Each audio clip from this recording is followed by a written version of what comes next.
Okay, so my cousin Carl's on the phone the other day with his bank and he's getting pissed off. And finally he yells, "A ton of rocks up your butt," and he hangs up. I said, "Carl, that's not a saying. A ton of rocks up your butt? Nobody says that." And he says, "Sure they do.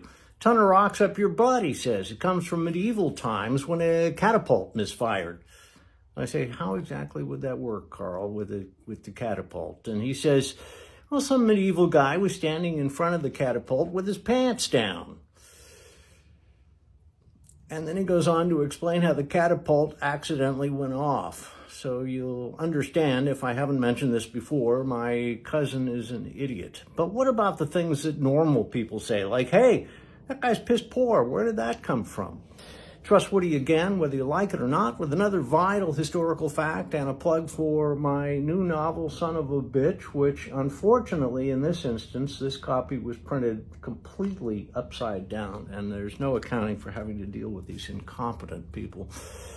According to a couple of sources in the 12th century, they used urine to tan animal skins. So families all used to pee in a pot, and then once a day they took the pot down and sold it to the tannery.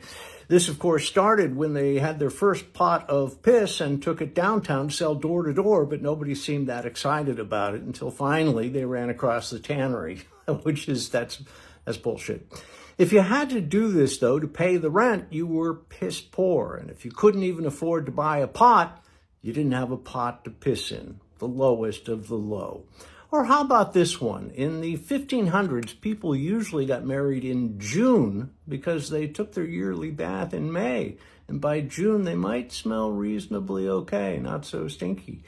But if they were starting to smell, brides would carry flour to hide their body. Not flour, not a bunch of flour to cover their body odor, flowers.